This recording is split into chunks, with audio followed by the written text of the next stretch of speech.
기도하겠습니다.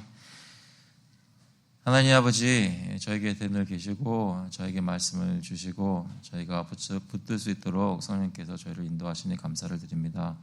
아버지, 오늘 또 예배를 드리게 하신 감사드리고 또 이 성경 공부를 통해서 소리문답 살필 때 저희 마음속에 주님을 순종하는 것을 좀 더 구체적으로 알고 또 왜 순종해야 되는지, 어떻게 순종할 수 있는지 그 이유들을 배우는 귀한 시간 되게 주님 인도하여 주셔서 감사드리면서 예수 그리스도의 이름으로 기도합나이다.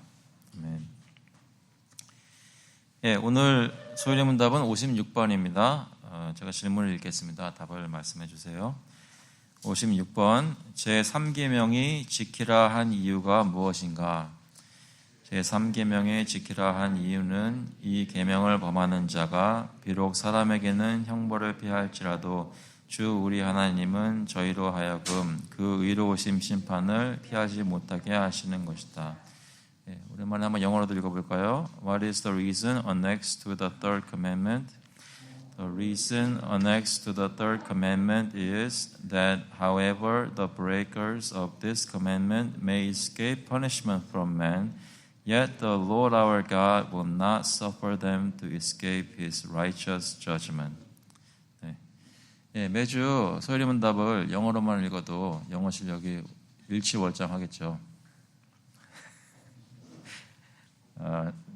기왕이면은 원문이 그러니까 한번 읽어봤습니다. 오늘은 이제 3계명, 10계명 중에 3계명을 다루는 중에 3계명의 그 이유, 근거, 지키라 한 이유가 무엇인가라는 질문을 가지고 토마스 빈센트 목사님 가이드에 따라서 좀 살필 텐데요. 먼저 거기 성경 구절들 잠시 읽어보겠습니다. 신명기 28장 58절과 59절 말씀, 이거 같이 한번 읽어볼게요. 내가 만일 이 책에 기록한 이 율법의 모든 말씀을 지켜 행하지 아니하고 내 하나님 여호와라 하는 영화롭고 두려운 이름을 경외하지 아니하면 여호와께서 내 재앙과 내 자손의 재앙을 극렬하게 하시리니 그 재앙이 크고 오래고 그 질병이 중하고 오래일 것이라. 이것은 모세가 죽기 전에 이스라엘 백성들에게 설교하면서 그들에게 경고했던 말씀입니다. 하나님의 율법을 다시 한번 얘기를 해주는 거죠. 그래서 신명기 할 때 계명을 다시 얘기해 준다라는 뜻인데요.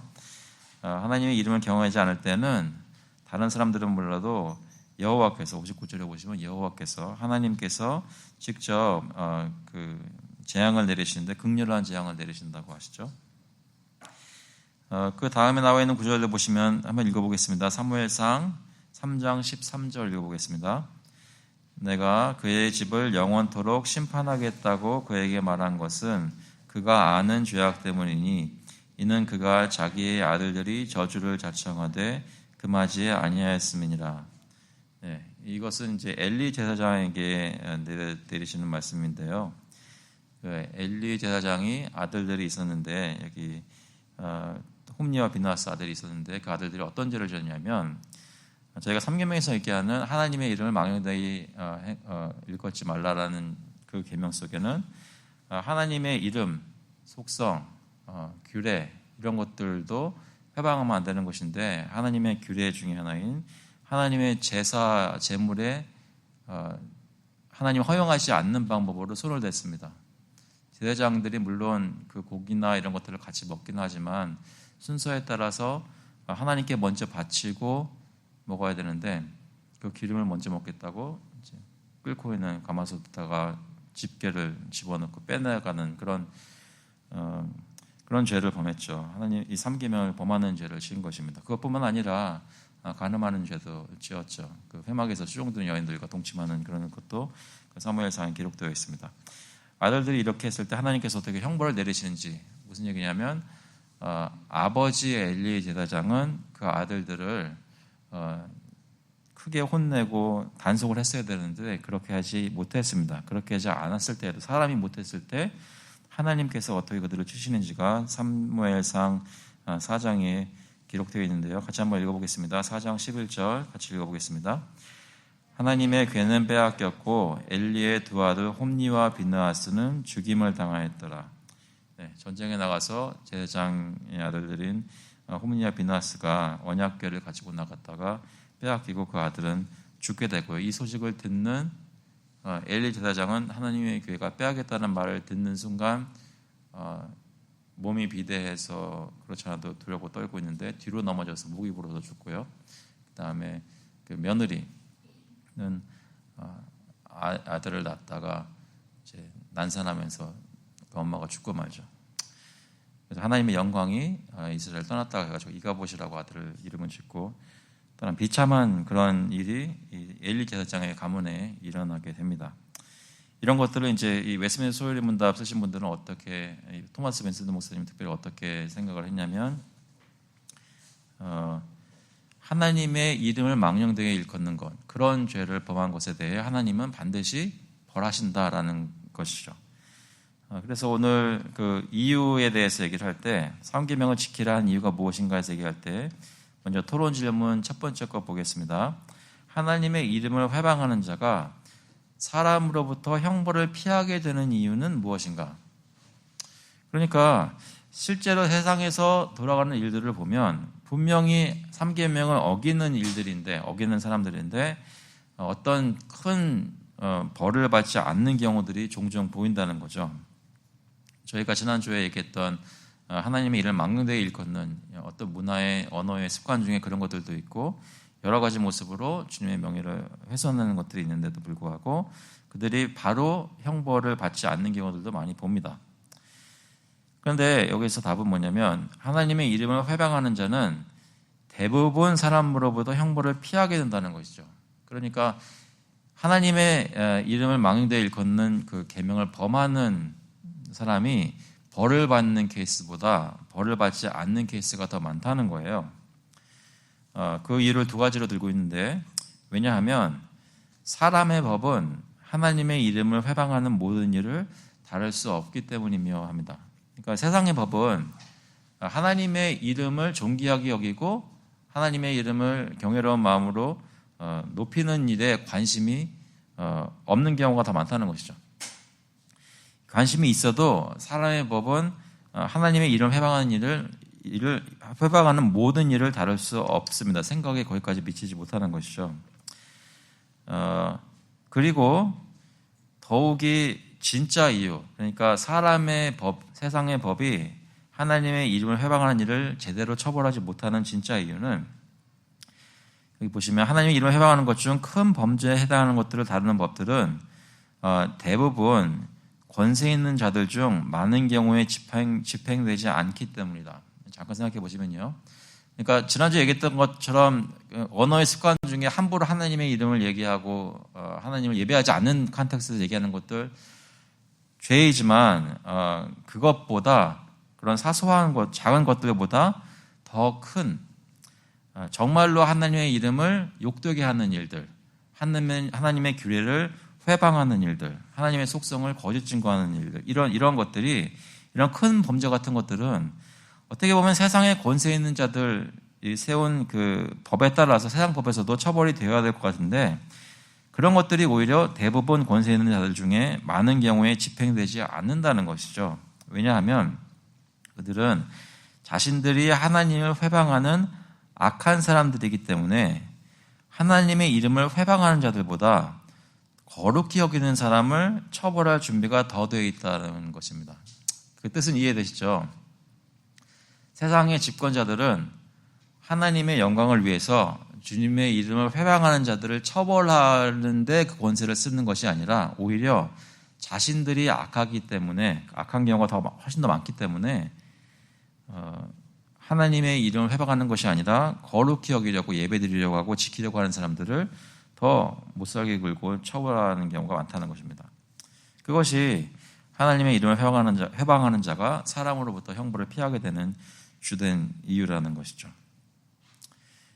오늘은 길지 않기 때문에 좀 잠깐 토론을 하면서 갔으면 좋겠는데요. 여러분 경험에 이 세상에서 살면서 또 미국에서 저희가 살면서 어떤 것 같으세요? 하나님의 이름을 존귀하게 여기는 사람들이 대접받고 인정받는 것 같으세요? 아니면 하나님의 이름을 존귀하지 않게 여기고 회방하는 사람들이 더 인정받는 것 같으세요? 여러분은 경험이 어떠신가요?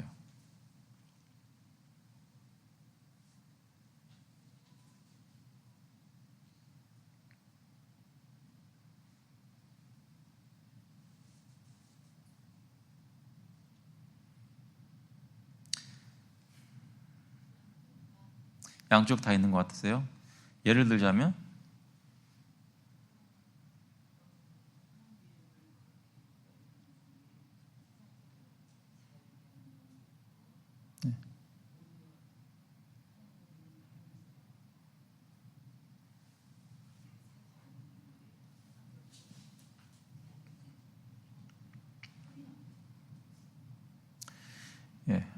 양쪽 다 있는 것이 하나님의 이름을 거룩히 여기는 분들이 잘 되는 경우도 물론 있지만 또 그렇지 않은 경우에도 잘 되거나 성공하거나 여러 가지 경우들이 있는 것이죠.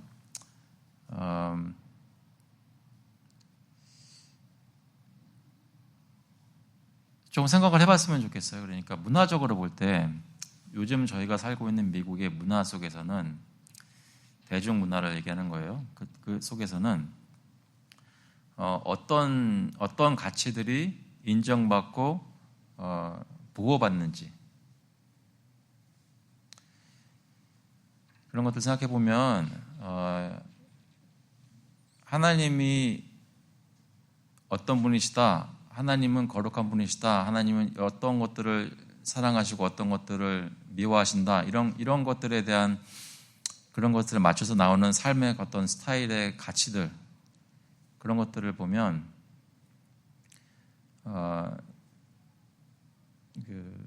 문화적으로 하나님의 이름 또는 하나님의 속성 이런 것들을 반대하는 그런 삶 속의 가치관이나 삶의 방식들이 예전보다 훨씬 더 부각되고 인정받고 보호받아야 된다고 하는 어떤 공적인 그런 노력들이 더 많이 나오고 있다는 것을 부정할 수가 없다는 것이죠. 미국이라는 나라가 어떤 기독교라는 문화가 깊이 뿌리박은 것이 있어서 쉽게 이렇게 바뀌지 않는 부분들이 분명히 있긴 하지만 그럼에도 불구하고 지금 요즘 이렇게 미디어든 아니면 학교든 아니면 어떤 직장에서의 어떤 규칙이든 이런 것들을 볼 때 저에게 계속 푸시되는 것들을 보면 분명히 하나님의 이름을 회방하는 것을 더 보호하려는 것이 있습니다. 그것이 표면적으로 나타나는 것 중에 하나가 이 동성애자들에 대한 생각들이고요. 또 그 그러니까 트랜스젠더에 대한 생각들이 있는데요.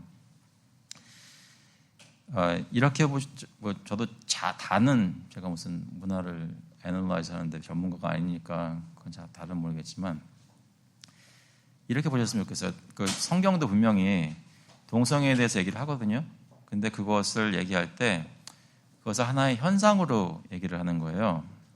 로마서 1장에 보시면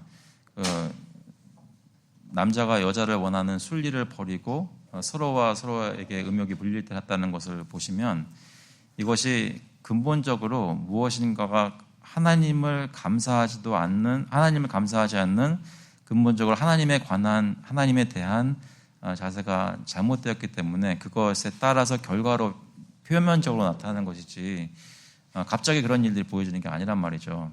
그 얘기는 뭐냐면 지금 현재 저희 그 문화 가운데 그 소수, 약자 그 개념을 보호해야 된다는 그 개념을 이제 성소수자라는 개념으로 이렇게 트랜슬레이트 해가지고 그것을 이제 보호해야 된다는 그런 무브먼트가 이미 수십 년 동안 이루어지고 있었다는 것입니다. 그런데 그것이 옛날 수학 공부하셨을 때 기억나시나요? 그 그래프 중에 어떤 것들은 그래프가 이렇게 가는 게 있고요. 어떤 것은 그래프가 이렇게 가는 게 있어요. 그래서 이런 그래프를 저는 고등학교 때 가가지고 그걸 단어를 한국말로 모르는데 엑스포넨셜이라고 하거든요. 기하급수죠. 예, 그게 그거군요. 기하급수죠. 그러니까 이게 그거보다 완만한 커브가 있는가 그 정반대인 왜 이 말씀을 드리냐면 그러니까 1년 전하고 달라요. 그러니까 여러분 혹시 드라마 좋아하시는 분인지 모르겠지만 드라마를 봐도 달라요. 요소마다 이게 느껴져요. 성소수자를 보호하고 그것을 멘션을 하고 그걸 얘기해야 한다는 것이. 근데 그게 어떤 정당성을 갖게 되거든요. 그 문화에서 이렇게 나오다 보면. 근데 그 밑에는 깔려있는 것들이 있단 말입니다. 그거 하나 현상뿐이에요. 성소수자라는 걸 하나의 어떤 세상이 사용하는 카테고리일 뿐이라고 생각합니다. 다른 여러 가지 영역에서도 그런 근본적으로 하나님의 이름을 대적하는 것들이 있기 때문에 그것이 여러 가지로 표현되는 것이죠.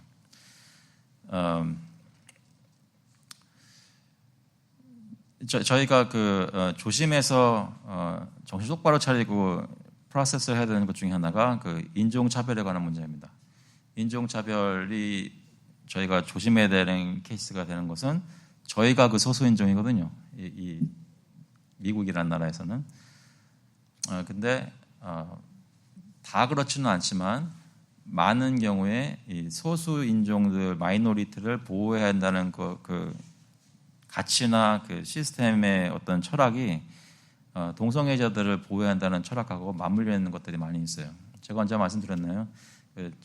벌써 96년도, 7년도, 95년도 이런 때 대학교에 있을 때 이제 학교를 대항하며 시위하면서 이제 그 학장이 있는 건물을 점거했던 기억이 있었거든요. 그때 라티노 학생들 주도돼가지고 이렇게 했던 게 있었는데 거기서 막 연설하시는 분이 얘기가 이제는 우리가 소수를 보호해야 되고 다이버시티를 이렇게 증진해야 된다 그러면서 열거를 하는데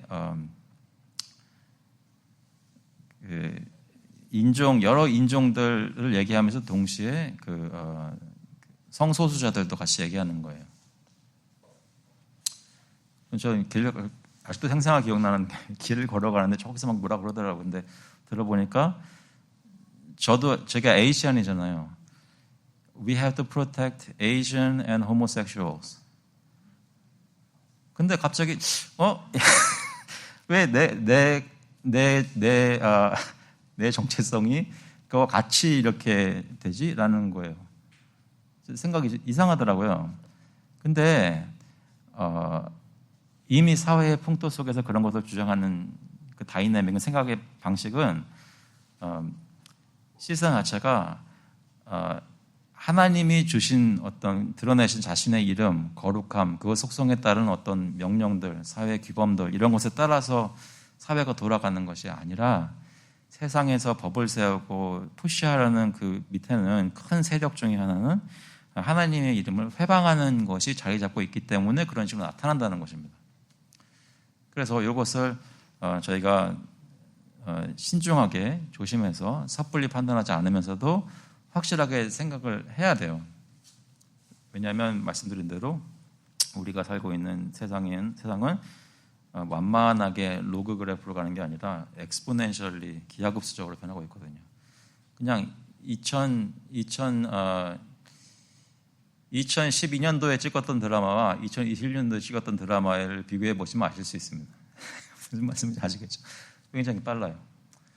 그런데 교회는 신기하게도 교회는 기하급수적으로 변하고 있는 세상에 대해 로그 그래프로 반응하고 있어요. 무슨 말인지 아시겠죠? 그래서 가끔 가다가 우리 가정에 침투해 있는 그러한 현실들을 맞닥뜨릴 때 정신을 못 차리는 거예요. 어떻게 할 수가 없어요. 아무리 신앙 좋은 분들도 동성애자가 밖에 있는 사람들이었다면 갑자기 내 자녀 중에 하나가 그 말을 아빠 나는 하면서 얘기를 하는데 핸들할 수가 없는 거예요. 어떻게 핸들해요? 그것에 대해서 성경적인 카운슬링이나 기도나 이런 거 못하고 그냥 자신이 그 가치관 가지고 싸우면서 결국에는 다 어떻게 되냐, 많은 경우가 어떻게 되냐면 부모님들은 자식 편을 들어주게 돼 있어요. 그런 식으로밖에 크리스천 가정들에서 지금 해결되지 않고 있단 말입니다.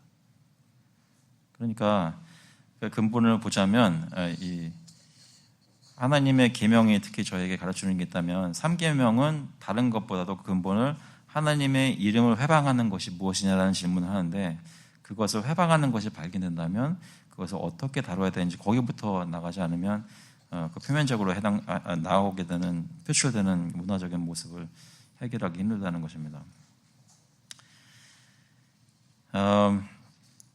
그래서 두 번째 토론 질문 보시면, 하나님의 이름을 회방하는 자가 하나님의 의로우신 심판을 피하지 못하게 되는 것은 어떻게 나타나는가? 일본에서는 사람으로부터의 형벌은 피하는데 하나님의 의로우신 심판은 피하지 못한대요. 답은 하나님의 이름을 회방하는 자는 하나님의 의로우신 심판을 피할 수 없다. 그 이유는 하나님이 의로우시기 때문이며 그는 그들을 죄 없다 하지 않으실 것이기 때문이다.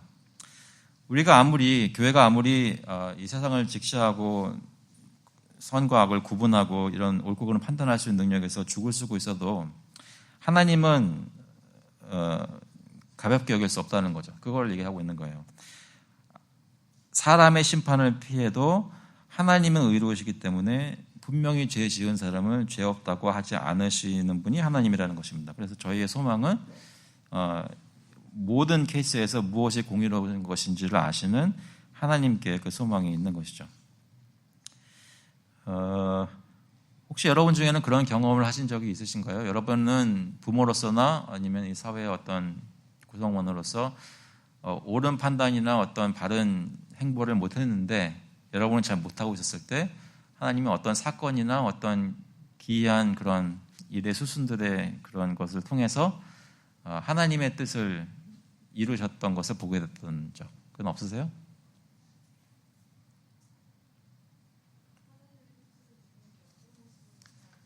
그러니까 지금 저희가 말하는 카테고리에서 하나님의 이름을 회방하는 것은 이제 스탑돼야 되고 진행이 안 돼야 되고 또 어떤 것들은 징계가 있어야 되고 뭐 이런 것이 있다면 하나님 의로우신 하나님이 직접 판단 나간다고 하실 때, 근데 그 책임을 맡은 가정의 부모나 교회 리더들이나 나라의 지도자들이 그런 일들을 제대로 못하고 있었을 때, 사람의 심판을 제대로 하지 못할 때 하나님이 직접 나서셔서 어떤 섭리를 통해서 그런 것들을 이루시는 것을 보신 적이 있으시냐고요?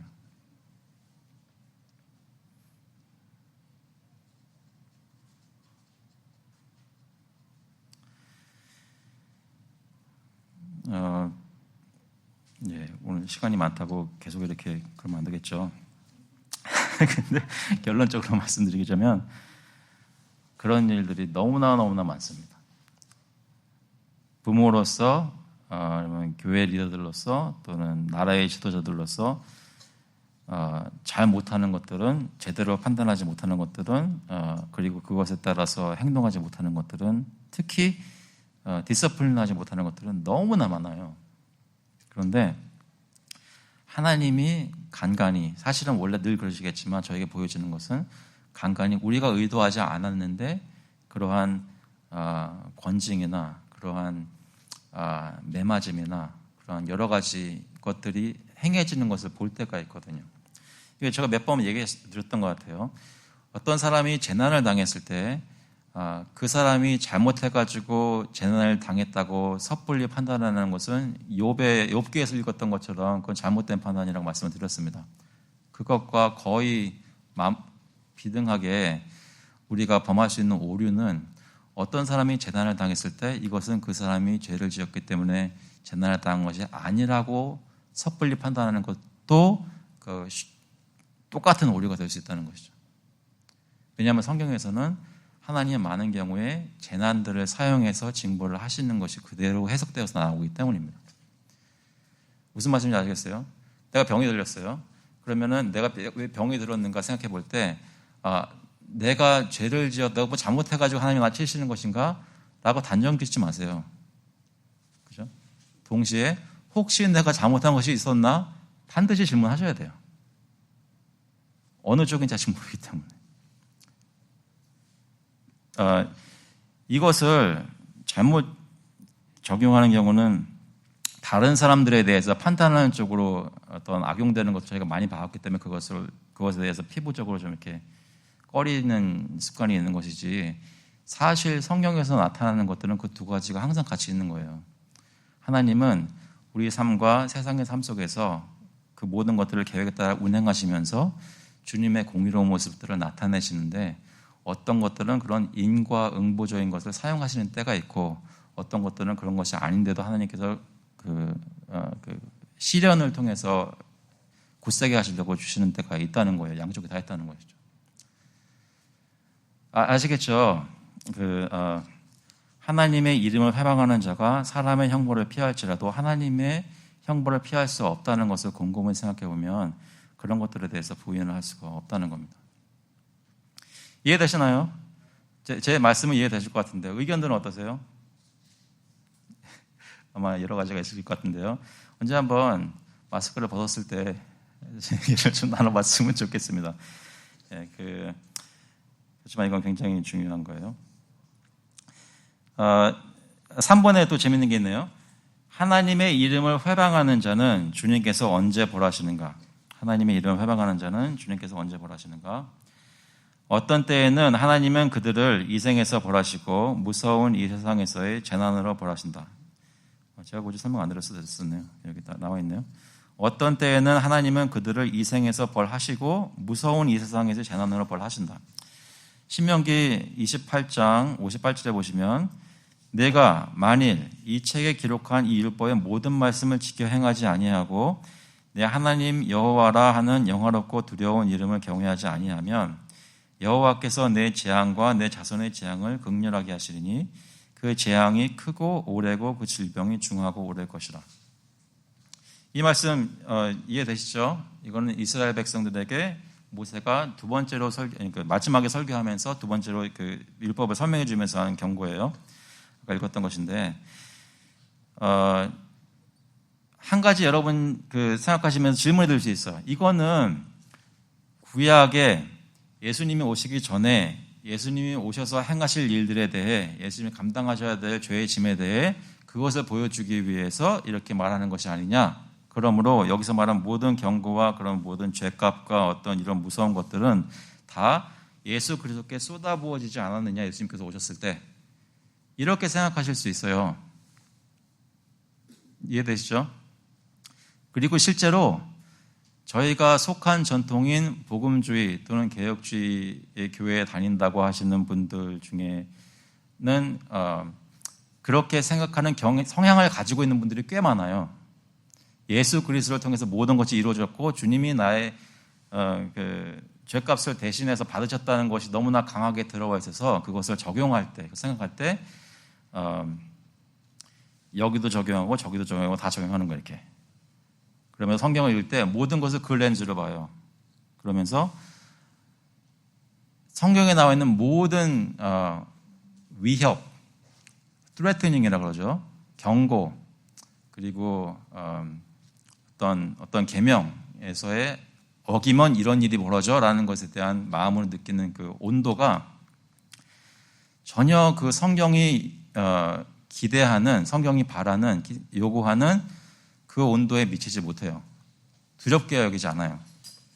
그것을 어떻게 그렇게 생각하게 됐냐면 신학적이든 어떤 교회의 풍토적이든 모든 구약과 신약의 경고와 무서운 threatening은 나와는 상관이 없다고 생각하는 거예요. 예수 믿는 나와는.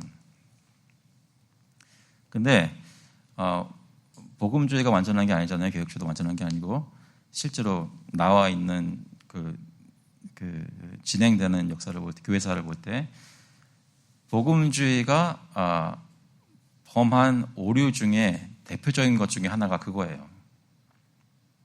예수 믿으면 죄 용서받고 하나님의 은혜 가운데 기쁨으로 살 수 있고 이제 내가 하나님을 섬긴다는 거 하는 것은 다른 이유가 아니라 내가 감사하기 때문에 섬기고 순종하는 것이라고 생각하는 것이 이게 남용되는 거예요. 제가 굉장히 존경하는 미국 목사님 중에 교단에 한 분이 전에 말씀드렸던 것 같아요. 그분이 얘기를 했던 것이 이제 그분은 도의선교 쪽에서 많이 일하시는 분인데요. 그분이 이제 뭐 도의선교든 무슨 선교든 실제로 뭐 하는 사람들, 구제하는 쪽의 사람들이 늘 비판받는 건 뭐냐면 선행을 해야 된다고 강조하고 행위를 강조하는 것에 대해서 복음주의 사람들로부터 이제 비판을 받거든요. 복음 전하지 않고 마치 행위가 제외된 것처럼 얘기하면서 이것에 중점을 둔다라는 그런 애큐제이션을 많이 받아요. 근데 그분이 뭐라고 말씀하셨냐면 그때 20세기의 복음주의가 범한 말도 안 되는 신학적인 결론이 뭐냐면 예수 믿는 사람은 선행을 할 필요가 없다는 거예요. 무슨 말씀인지 아시겠어요? 예수 믿는 사람은 good works를 안 해도 된다는 거. 그러니까 에베소서 2장 8절 9절만 얘기한다는 거예요. 10절에 있는데. 왜 제가 이 말씀을 드리냐면 지금 방금 읽었던 신명기 28장 58절 그 논지는 어떤 때에나 하나님은 그들을 이 생에서 벌하시고 무서운 이 세상에서 재난을 벌하신다라는 말을 들을 때 우리 중에 많은 생각은 본능적으로 이 세상에서 예수 믿는 내가 이 세상에서 재난을 당할 수도 있다. 내가 하나님의 이름을 회방하면 재난을 당할 수도 있다는 것에서 이렇게 아니다라고 반응한단 말이에요. 근데 그것에 대한 근거를 구약에 이런 경고가 있는 것을 갖다가 그리스도의 복음이라는 걸 렌즈를 통해서 해석하면서 나아가는 상관없는 것이라고 결론을 짓는단 말이에요. 근데 이것은 굉장히 중요한 일입니다. 왜냐하면 모든 우리의 죄악된 것을 그리스도께서 다 받으셔서 다 해소를 하셨어요. 이미 십자가에서 과거, 현재, 미래 우리의 모든 죄값을 다 예수님께서 치르셨습니다. 그래서 더 이상 하나님은 더블 페이를 요구하시는 분이 아니시기 때문에 우리는 그리스도 안에 있는 우리는 하나님이 다시 너 죄값에 대해서 또 치러야 된다라고 얘기하지 않으세요. 그런데 동시에 그 똑같은 하나님이 이 언약 안에 있었던 언약 안에 있는 그 백성들에게 매몰차게 치실 때가 있단 말이에요. 뭘 잘못할 때. 근데 그 모습이 성경에서 신약에서는 뭐라고 그러냐면 마치 이스라엘 백성들이 그랬던 것처럼 이라는 식으로 얘기를 해요. 이해되시나요? 구약이라고 해가지고 우리와 상관없는 것이 아니라 구약에서 있었던 모든 경고, 모든 축복, 모든 은혜, 모든 형벌 이런 것이 보이는 것이 우리와 상관이 없는 것이 아니라 그때 그랬던 것처럼 우리가 실제로 경험하는 예수 그리스도 은혜 안에서 사는 우리에게 보여지고 나타난단 말이에요. 그러니까 예수 믿고 구원받아서 하나님 바라고 천국을 바라며 사는 우리가 지금 실제로 살려고 할 때 기억해야 되는 것은 나는 은혜로 구원받은 사람이니까 어떻게? 이스라엘 백성들이 출애굽한 것처럼 은혜 받은 사람이니까 똑같은 방식으로 죄로부터 그리스도의 보혈로 구원받은 사람이니까라는 생각을 가지고 살면서 나는 하나님의 이름을 회방하면 안 돼. 왜냐하면 하나님이 벌하신다고 하셨어. 라는 그거를 기억해야 한단 말이에요. 내가 하나님의 이별을 회방하면 하나님이 가만히 계시지 않으셔. 나를 은혜로 구원하셨다는 것이 그 벌받는 것에 대해서 죄값이 아니라 나를 치신다는 것에 대해서 두려움을 없애주지 않는다는 거예요. 두려워해야 한다는 거예요. 이해되시나요? 예, 오늘은 시간이 많기 때문에 계속해서 그 말씀을 반복을 드리는 겁니다. 이것을 저희가 오늘 또 다음번에 또 계속하면서 좀 조금씩 여러분이 저와 여러분이 가지고 있던 생각에 도전을 하지 않으면 우리가 어떤 개혁주의나 어떤 복음주의나 복음을 따라서 살자고 한다는 그 말을 제창할 때 이상한 기형의 크리스천들이 나오게 되는 결과가 나올 수 있습니다. 그렇기 때문에 하나님의 말씀, 오늘 설교 말씀에서도 같이 나눴던 것처럼 하나님의 말씀은 말씀을 하신 하나님에 대한 신뢰를 가지고 그분이 지금 나에게 무슨 말씀하시는지를 받아들이고 씨름하는 가운데 이해하려고 하는 것이 중요합니다. 그래서 여기 이러잖아요. 재앙이 크고 오래고 질병이 중하고 오래일 것이다. 한 가지 예만 드리고 조심스럽게 예 한 가지만 하고 나갈게요.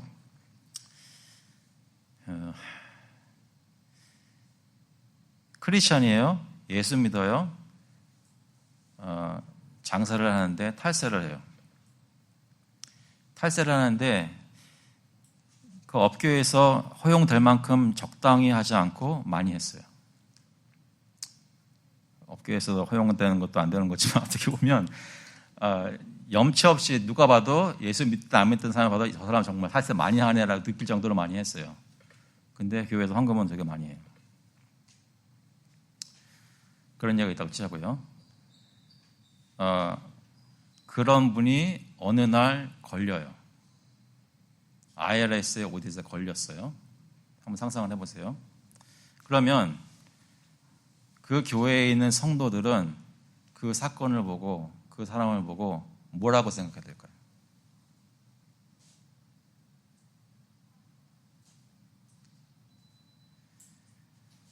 답은 여러분이 한번 해보세요. 오늘은 이제 시간 다 돼서 이제 거기서 더 이상 얘기를 안 하겠지만 한번 생각해 보세요. 크리스천이라고 해서 죄 짓는 거가 죄 안 짓는 걸로 변하는 게 아니에요. 율법과 계명 그대로 있습니다.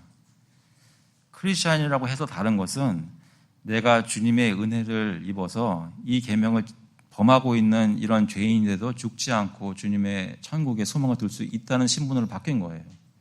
그러면 그런 신분을 바뀌었으면 지금 하나님의 계명에 대해서 어떻게 생각을 해야 되겠어요?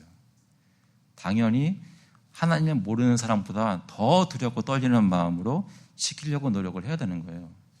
근데 계속 말씀드리잖아요. 저를 포함한 개혁주의를 신봉하는 목사님들이나 교회들이나 복음주의에서 얘기를 자꾸 하면서 복음으로 하면서 얘기를 하는데 실제로 나타나는 모습은 뻔뻔스러움인 거예요. 근데 하나님은 사람의 형벌은 피할지 몰라도 하나님의 형벌을 피할 수가 없거든요. 하나님은 우리가 우습게 여길 수 있는 분이 아니에요. 그래서 얘기하잖아요. 그 재앙이 크고 오래 질병이 중하고 오래 것이라. 만약의 경우에 만약 그들이 이 생에서 그러한 형벌을 피한다면 그들은 이후에 영원한 진노와 복수를 피하지 못할 것이다. 여긴 좀 더 힘든 건데요. 로마서 2장 5절에 다만 내 고집과 회개하지 아니한 마음을 따라 진노의 날 곧 하나님의 의로우신 심판이 나타나는 그날에 임할 진노를 내게 쌓노도다. 예수 믿는 교회에서 이제 읽고 들으라고 쓴 편지에 이렇게 얘기를 한 거예요. 그러면 이제 드디어 이제 좀 신학적으로 문제가 생기죠. 나는 예수 믿고 구원을 잃지 않는다고 굳게 믿고 지금 내가 교회를 다니고 있는데 그런데 영원한 진노와 복수를 피하지 못한다고요? 내가 하나님을 회방하는 그런 죄를 범하고 그런 것들에 대해서 이 생에서 형벌을 싹 피하면 하나님의 복으로 피한 게 아니라 영원한 진노와 복수를 기다리고 있다고요? 이거 어떻게 핸들해야 돼요?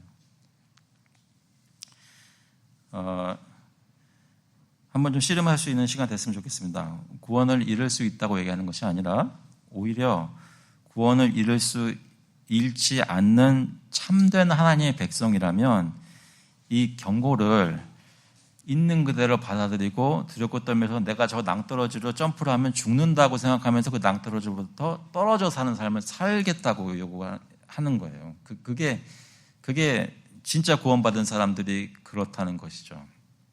그래서 칼빈주의자들은 그걸 디펜드 하려고 할 때 그 사람들은 그냥 예수를 원래 믿지 않았던 사람들이라고 간단하게 얘기를 하지만 실제로 저희가 교회 안에서 아니면 내 개인적인 생활 속에서 생각을 해야 되는 것은 하나님은 우리에게 지금 얘기를 하고 계시는 겁니다. 1계명과 2계명과 3계명도 지켜라 라고 얘기하시는 거예요. 지키면 복이 있을 것이고 지키지 않으면 형벌이 있을 것이다 라고 우리에게 얘기하시는 거예요. 그래서 우리는 그리스도 안에서 은혜를 가지고 어떻게 계명을 지킬 수 있을지 동기들을 찾겠죠. 그 중에 한 가지가 예수께서 우리 앞서 가셔서 이런 것들을 이기시고 지금 나에게 이길 수 있는 힘을 주시니까 그분을 붙잡고 내가 지키고 싶습니다. 주님께 나오는 거죠. 그러면 신기하게도 애들을 양육하는 것이든지 사업을 하는 것이든지 아니면 교회에 섬기는 것이든지 이런 것에 대해 내가 전에는 할 수 없었던 그런 모습으로 성령께서 지혜도 주시고 힘도 주셔서 하게 만드시는 것들이 조금씩 경험될 수 있다는 겁니다.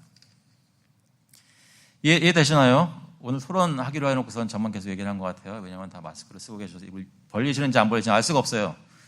음성을 내주셔야 되는데 말씀을 할 수가 없습니다. 혹시 질문 없으세요? 생각도 없으세요? 기도하고 마치겠습니다.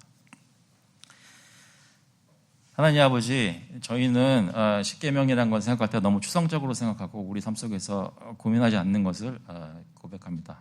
제 삶 속에서, 제 생각 속에서 주님께서 이런 명령을 하신 것을 내가 가볍게 여기고 생각을 많이 주지 않고 그냥 내가 좋아하는 말씀 많이 읽고 내게 은혜가 되는 말씀 되풀이해서 암송했던 내 자신을 돌아보면서 하나님 앞에 나와 회개합니다. 주님께서 중요하게 생각하시고 우리에게 재차 되풀이해서 말씀하시는 것들이 무엇인지 성경을 다시 한번 읽게 하시고 주님 특별히 급격하게 변해가는 하나님을 대적하는 모습 양상들이 예전보다 판이하게 강력하게 드러나는 이 세상 속에서 살면서 저희도 그것에 휩쓸려가지 않도록 주님 저희 마음속에 하나님이 말씀하신 계명이 무엇인지 바로 이해하는 저희 될 수 있도록 인도하여 주셔서 은혜를 따라 사는 사람들이 진정으로 주님을 순종하는 모습을 보일 때 기독교가 진짜 종교라고 예수님이